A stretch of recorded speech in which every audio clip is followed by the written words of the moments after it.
નમસ્કાર મિત્રો, સ્વાગત છે તમારું મારી યુટ્યુબ ચેનલમાં।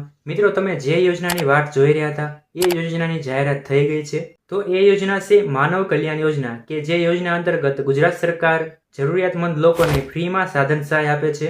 તો આ યોજનામાં ક્યારથી ફોર્મ ભરવાનું ચાલુ થાય છે અને અરજી કઈ જગ્યાએ કરવાની એ માહિતી આ જાહેરાતમાં આપી છે। ચાલો જોઈએ આ જાહેરાતની વિગતવાર માહિતી। મિત્રો, વિડીયો ચાલુ કરતા પહેલા મારી એક વિનંતી છે કે તમે વિડીયોને લાઇક કરજો અને ચેનલ પર નવા હોય તો ચેનલને સબસ્ક્રાઇબ કરજો। તો મિત્રો, આ છે અખબાર યાદીમાં યોજનાની જાહેરાત। કમિશનર શ્રી કુટીર અને ગ્રામ્ય ઉદ્યોગ કચેરી ગાંધીનગર દ્વારા આ જાહેરાત બહાર પાડવામાં આવી છે।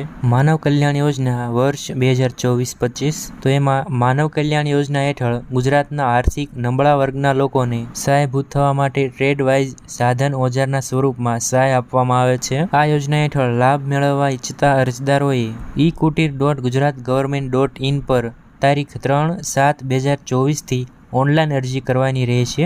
તો મિત્રો, તમે જોયું કે તારીખ 3/7/2024 આ યોજનામાં ઓનલાઈન ફોર્મ ભરવાનું ચાલુ થશે અને આ ફોર્મ ઓનલાઈન ભરવાનું રહેશે।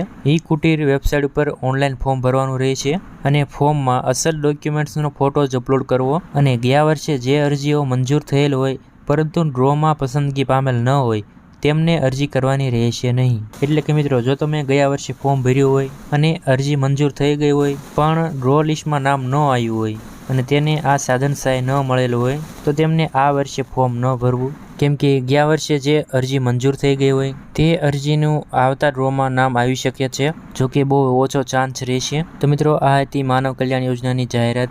જો આ યોજનામાં તમારે ફોર્મ ભરવું હોય તો અમારા વોટ્સઅપ ગ્રુપમાં જોડાઓ। વોટ્સઅપ ગ્રુપની લિંક નીચે ડિસ્ક્રિપ્શનમાં આપી દઈશ અને આ યોજનાની વિગતવાર માહિતી માટે ચેનલને સબસ્ક્રાઈબ કરજો અને વિડીયોને લાઇક કરજો।